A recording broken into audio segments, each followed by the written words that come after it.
I call to order the May 8th, 2018 meeting for the Saline County Board of Commissioners. Please silence your cell phones if you haven't already done so. Will the clerk please call the roll? Commissioner Shadwick? Here. Commissioner Sparks? Here. Commissioner Vidrickson? Here. Commissioner Weiss? Here. Commissioner White? Here. I'd ask you that you all stand and join me in a flag salute and remain standing for a moment of silence. I pledge allegiance to the flag of the United States of America and to the republic for which it stands, one nation, under God, indivisible, with liberty and justice for all. Thank you.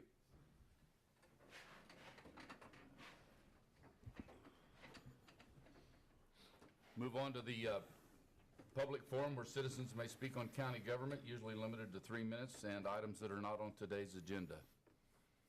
Good morning. Good morning. Good morning. Joan Ratzlaff, Salina. I want to read a proclamation recognizing Public Service Recognition Week. It's signed by the Governor of Kansas. Public Service Recognition Week has been held in the first full week of May since 1986. And so I'll read this. State of Kansas proclamation by the Governor. To the people of Kansas, greetings. Whereas, Kansans are served every single day by public servants at the federal, state, county, and city levels. These unsung heroes do the work that keeps our nation working. And whereas public employees take not only jobs, but oaths, whereas many public servants, including military personnel, police officers, firefighters, and healthcare professionals, risk their lives each day in service to the people of Kansas. And whereas public servants include teachers, doctors, scientists, nurses, safety inspectors, sanitation workers, laborers, water plant workers, computer technicians, social workers, countless other occupations who consistently provide the diverse services needed by Kansans of their government with efficiency and integrity. And whereas without these dedicated public servants at every level, continuity would be impossible in a democracy that regularly changes its leaders and elected officials. Now therefore I, Jeff Collier, M.D., Governor of the State of Kansas, do hereby recognize May 6th through May 12th, 2018 as Public Service Recognition Week in Kansas, and I call on all citizens to recognize the accomplishments and contributions of Kansas government employees at all levels, federal, state, county, and city. And that is signed by Governor Jeff Collier. All right. Thank you. Thank you very much. Thank you. Wow. All right. Anyone else? Seeing none, we'll bring it back to the commission for item number 1. Approve agenda for public forum as presented. Mr. Chairman, I move we approve the agenda for the public forum as presented. Second the motion. Been moved and seconded that we approve the agenda for the public forum. All those in favor say aye. Aye. Opposed, same sign. Motion carries. Item number 2. Approval of County Commission minutes for May 1st, 2018. Mr. Chairman, I move we accept the County Commission minutes of May 1st, 2018 as presented. Second. Been moved and seconded that we accept the County Commission minutes of May the 1st. All those in favor say aye. Aye. Opposed, same sign. Motion carries. Item number 3. Proclamation declaring May 14th through the 18th, 2018 as National Salvation Army Week. Jim Du Bois, County Treasurer. Good morning, Jim. Good morning, Commissioners. Feel a little out of place today in not giving you the Idle Fund report, but it does give me great honor as Vice Chair and a long-time Salvation Army Advisory Board member. I am asking the Board of Saline County Commissioners to proclaim the week of May 14th, 2018 National Salvation Army Week, and I'll go ahead and read the proclamation. Whereas the Salvation Army was founded in 1865 by William Booth and arrived in Salina, Kansas in 1892, and whereas the Salvation Army is recognized as an international organization dedicated to providing aid to all people in need without discrimination, and whereas Saline County is home to the Salvation Army Corps and Community Center, whereas the Salvation Army assists more than 5,000 people in need annually in Saline County, and whereas the Salvation Army provides emergency assistance, utility assistance, food assistance, along with a wide variety of other assistance programs, and whereas the Salvation Army Corps and Community Center stands as a venue for all ages and is part of the growing north side of Salina, and whereas the Salvation Army volunteers, officers, staff stand ready to help in a time of crisis and disaster, and whereas in 1954 Kansas' own president, Dwight D. Eisenhower, declared the National Salvation Army Week for the first time, and now, therefore, may it be resolved, the Board of Saline County Commissioners do proclaim the week of May 14th, 2018 to be National Salvation Army Week and encourage all citizens to donate, volunteer, or celebrate with the Salvation Army and assist the organization in its ultimate mission, doing the most good. All right, thank you. Thank Are there you. any other activities associated with this Salvation Army Week? It's always ongoing. We're always looking for ways to help people, not only in the north end of Salina, but throughout Saline County. The food assistance program is probably one of the greatest needs that we do, having a feeding program almost daily for people in need. So it's a great thing to have that in Saline County. All right. Well, outside of your public service to the Saline County as the treasurer, I thank you for also serving on the Salvation Army Board and appreciate that extra service on behalf of the community. I have here a signed proclamation, if you'd like to pick that up. Sure. And take it back.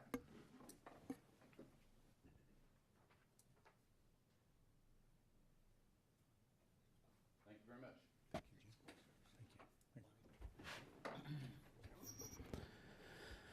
Mr. Chairman, I move we declare May 14th to the 18th, 2018 as National Salvation Army Week throughout Saline County. Second the motion. Been moved and seconded that we declare May 14th through 18th, 2018 as National Salvation Army Week. All those in favor say aye. Aye. Opposed, same sign. Motion carries. We'll move on to item number 4. Human Resources Update. Marilyn Leamer, Human Resources Director. Good morning, Marilyn. Good morning, Commissioners. Morning. This is a 2-month update for Human Resources. Under workers' compensation, we've had 4 new injuries over that rating period. I did get a report from our carrier that we do have 41 open injuries. Some of these are real recent, most of them probably, and then there are some that go out a little further. I do get those reports about on a quarterly basis. Under miscellaneous insurance, I did want to let you know that our plan performance is running at 80% as of the end of the March claim, so that is good news. We're running pretty good. However, that could be a moving target. Claims will come in, and one big claim could change that, but we are running very well right now. Under miscellaneous, we did have a blood drive here in this building, scheduled 21 slots. We had 15 units that were donated, and this was up 4 units from the March blood drive. We also started a 4-week voluntary fitness program for employees. This is just something if they want to participate in it, just to get up and move and record that time. That did start yesterday, and that will end in 4 weeks. Under employee updates, had 5 new hires, 5 promotions or transfers, 3 that are no longer employed. And then we have a number of vacant positions there at varying stages. The patrol deputy position that's on there right now, that one has been filled.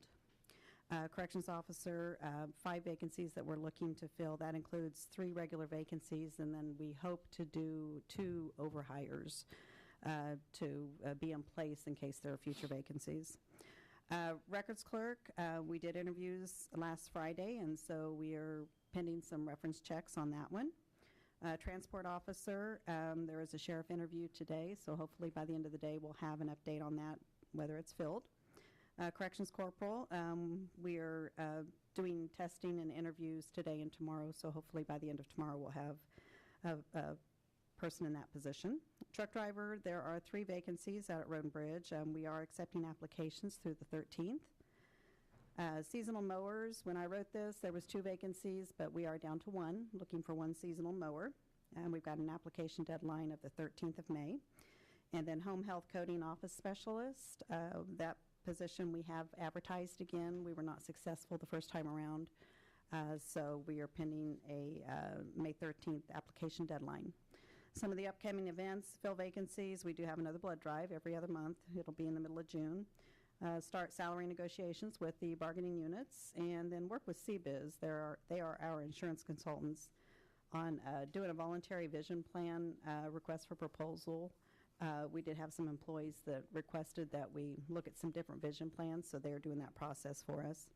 CBiz is also going to be, I'll be working with them on an open enrollment benefits guide for our new plan year that starts in October.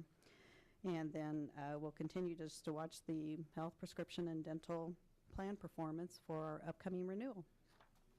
All right, thank you for that detailed report, Marilyn. Are there any questions of Mrs. Lamer from the commission?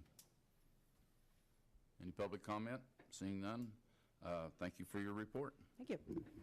We'll move on to item number 5. Resolution 09-1999, Amendment 3, Fireworks Discussion.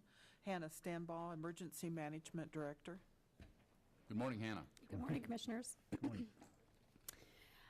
We have been talking about this for several months now, so we figured that this is a good time to put this in front of for the public forum for discussion and any other questions whatsoever that the Commission or the public might have before we move forward with making actual permanent changes. So this really kind of started last year, and between myself and David Neal with Planning and Zoning, we deal a lot with fireworks from more of the rural fire perspective and fireworks displays on my end, and then him with the permits and inspections for the fireworks retail tents that go up. And one of the things that we started with was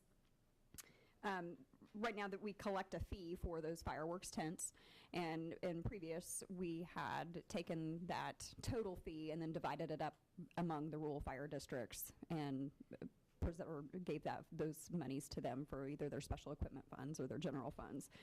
We are asking that with this, and then we'll have a little bit discussion with it later, to actually establish a fund that we can start using for some communications upgrades or enhancements that would enhance all communications for all rural fire districts, and at least get started with something like that. We have also not really had any issues by any means, but we do have a tent that frequently is put up in what we call Saline County Fire District number 4, which is serviced by Saline Fire. And there were some questions as to whose responsibility it was to actually inspect those tents. And through some discussions, we have made those agreements that our rural fire districts will continue to inspect those unless there is some type of written agreement with the city of Salina. We are not requesting for any type of changes to the discharge dates and times for the unincorporated areas of Saline County. We are asking that those remain for discharge dates of June 27th through July 5th from 8 a.m. to midnight each day.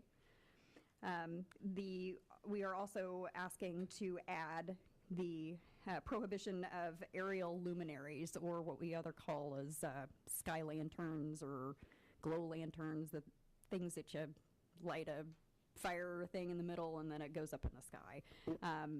Those have been banned through the city of Salina and numerous other areas in the state.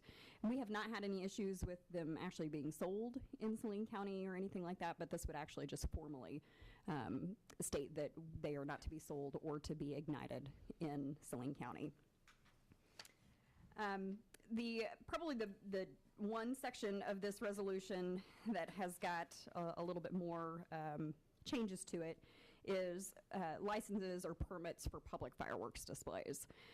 As the Commission knows, we've had requests for public fireworks displays for some private events that have been outside of that normal July 4th time frame. I believe last year in April we had a request, and then we've had some other requests in the fall. Those have typically been shot with consumer grade fireworks, which are the fireworks that you and I can go out and buy in the stand, versus commercial grade fireworks like Skyfire or some of the other big professional shows. So we really felt the need to define the language a little bit better as to what we mean by that, and then the processes that are involved. So we have said that, or have put the language to define what we mean by our consumer grade fireworks versus the professional grade fireworks. That they would still be required to obtain a permit or a license to do those displays. We still have to follow the rules and regulations of having the fire chief sign off on it, my office sign off on it, as well as the commission to approve it formally. But with that, we would show that we would ask for a permit fee to be imposed. And what we are asking is for a $75 fee if you're going to be using consumer grade fireworks, or a $200 fee if you're using the professional grade fireworks. That particular fee, again, will be like the fees that we collect for the fireworks tents and be deposited into our Rural Fire District Communications Fund. We would also request that the property owner sign the permit so that they are at least aware that this request or display is going on.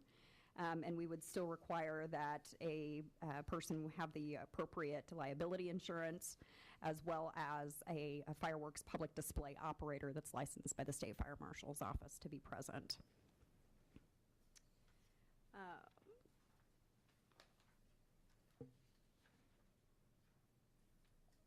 I think those are that's pretty much the highlights of what the requested changes are. There was no changes whatsoever in the fireworks displays of storage, sale, and handling. All that is pretty much defined by state statute. And then the enforcement penalty portion of it, that has not changed at all either. So subject to any of the questions that you guys have, I think that's just a really brief Okay, so the gist of this is we're not changing any of the as far as the public's concerned, we're not changing anything in terms of their discharge dates, hours of being able to shoot, so on and so forth. There's just kind of some language changes in some of this as far as the luminaries and things like that. So yeah, the luminaries piece of it, and then just better definitions as far as what we mean by public fireworks displays are probably the biggest changes. But as far as any type of licensing or anything like that to interfere with the public being able to discharge fireworks, that has not changed. Are there any further questions of Hannah? Hannah, there was one change in there, the shooting off fireworks around sanatoriums or hospitals or such went from 1,000 feet down to 100 feet. Yes.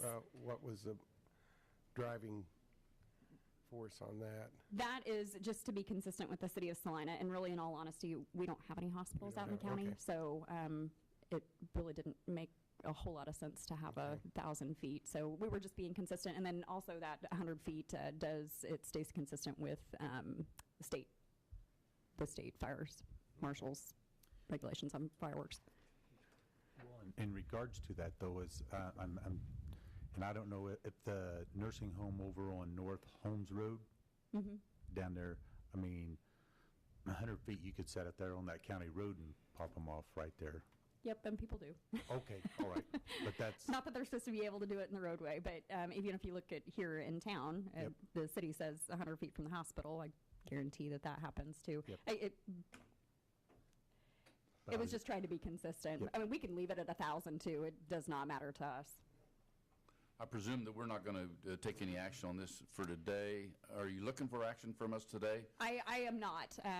We have not had any discussion in the actual public forum on this issue, so I would prefer to not take action on this today, allow for any other last-minute public comments to come in either to my office or to David or to the commissioners. Will there be an RFA forthcoming then? Yes. Well, that's Yes, sir. the path of action we'll take? Yes, sir. Okay, I'd like to place that probably on the agenda then for 2 weeks. That way it gives the public a chance to respond. I do have to say, we've been really happy with the comments that we have received from some of our fireworks stand operators, as even to some of our fireworks display operators. Between myself and David, we've had some really good discussion with them, and nothing that's been contentious whatsoever. So it's been great to learn a little bit more about their trade and be able to work with them. All right. We'll move on then to item number 6. Resolution 18-2253, establishing Rural Fire District Communication Fund, discussion. Hannah Stanbaugh, Emergency Management Director. Morning, Hannah. Okay, so this resolution discussion is going to go hand in hand with the fireworks piece of it. As I stated before, we collect, is it a $1,000 fee? $1,000 fee for fireworks tents. And then with the potential adoption of the resolution would be collecting fees for fireworks displays permits. We would be asking that we establish, or that the commission establishes a special fund where those direct monies would go into. And what the intention of this fund would be is for us to be able to utilize it from a rural fire perspective to either enhance, build, sustain communications capabilities within the county. We are currently in the process of completing a needs assessment or a radio study on the radio infrastructure here in Saline County, and we fully anticipate that at some point in time in the future we are going to have to be looking at different communication solutions. This is just an ability for us to take these fees that are collected to best utilize them for the purposes of the rural fire districts for their communication. We have discussed this with the Rural Fire Chiefs Association. They are completely on board and completely support this. We would look at being able to utilize this fee or these funds to be able to purchase radios, repeaters, maybe pay for texting, radio call information, just numerous of different types of avenues that we can have some type of funding source that would benefit all rural fire districts, that it wouldn't just be one or the other that would benefit from it. We would also be able to look at using this fund as any type of a hard match for any type of a grant that would be associated with any type of communications upgrades. But again, the whole purpose would be for any project that we would utilize these funds for to be enhancement for all rural fire districts in their communications field. Okay, I presume then that we'll take the same course of action regarding this resolution and tie it to an RFA for the next meeting, again to be in 2 weeks. That is correct. Is that fine? Yeah. Okay, any further questions of Hannah regarding this resolution? All right, thank you. Item number 7. RFA 150-18, Mentor Trash Complaint. David Neal, Planning and Zoning Director. Morning, David. Morning, Commissioners. Morning. I always hate doing this part of the job when we can't get a complaint fixed up. I have to ask you to direct the county councilor to file action in district court. This one is in the community of Mentor, right across the street from the church. Basically, there's about 5 hot tubs that are in horrible condition. They create a mosquito hazard because they collect all the water, and any standing water, and we are hitting mosquito season again. It creates a problem there. Plus, all the insulation creates what we call a vector issue for rodents and other varmints that are out there. So it's creating a mini nightmare for the people of Mentor, and we want to get that cleaned up. So hopefully a little urging from our county councilor will get the property owner to clean it up. If not, we move on to district court. All right, questions of Mr. Neal? Explain to me the process of how this happens. Is it normally a community complaint? It doesn't come from your office necessarily, does it? No, in this case, we have had complaints from a lot of the community in Mentor. There's somebody living across the street from the property that has called me several times. Good. The church itself has called me a few times to see what we can do about it. Does it have to be a neighbor that complains, or can it just... No. Okay. We're generally complaint-driven just because we don't have the manpower to go out and actively enforce. And that's good. I mean, I don't expect you to spend your day out there driving around looking for things, but I'd like us to be more aggressive on this, and I would encourage the public to use this process more often, frankly. So that's good. Yeah. David, you had a complaint on West Pleasant Hill Road, which we took action on 3-4 months ago. Any action? My understanding is that the property owner has started some of the cleanup, so I want to go out there and investigate that for myself and see where we're at. Very good. All right, any public comment? Yeah, Norman Manos, Salina. Is this a business in Mender? It is, I would call it a vacant piece of property. There are a couple derelict buildings that it would look like a strong wind would take them over. It just looks like somebody is using this to dump their trash instead of go to the landfill. Because there's other sites in the county that people are, call it a hobby, a business, or something like that. I understand the health part, but maybe you're stepping on somebody's toes that you shouldn't. You might get in trouble. I mean, Norman, let me ask you a question. What's the difference? If it's a public health hazard, if it's mosquitoes and everything, I don't care if it's a business or a residence. It could still be a health hazard. That's what I'm saying, but still, I don't care. I don't care if you're stepping on If it is a toes, step on business, it them. would be an illegal landfill. Well, I'm just asking. And we would have to get that corrected, which would be a bigger problem. But she is cleaning that up out there on West Pleasant Hill Road. Yeah, I believe you live out there somewhere and told us about that. So we'll check it out and see if we can get her to move a little faster. All right, thank you. I'll bring it back to the commission then for possible action. Doesn't appear that we're going to take any action, David. Mr. Chairman, I move we authorize the county councilor to file action in district court against the property owner listed in RFA 150-18 as requested by staff. Second the motion. Any further comments? It's been moved and seconded that we authorize the county councilor to file action in district court against the property owner listed in RFA 150-18. All those in favor say aye. Aye. Opposed, same sign. Motion carries. Other business announcements, I will say that I had the privilege of welcoming the Kansas County Highway Association to Saline and Saline County this morning. They're at a 3-day conference. Somewhere around 200 people are attending that conference, so a nice thing for Saline. I would encourage other commissioners, if they get the opportunity sometime in the next couple of days, to go out and visit the displays and visit with the vendors, and if they have an opportunity. Anyone else have any announcements or that they'd like to share? Seeing none, I'll bring it back and ask for a motion for adjournment. So moved. Second? Moved and seconded to adjourn. All those in favor say aye. Aye. Opposed, same sign. Motion carries. We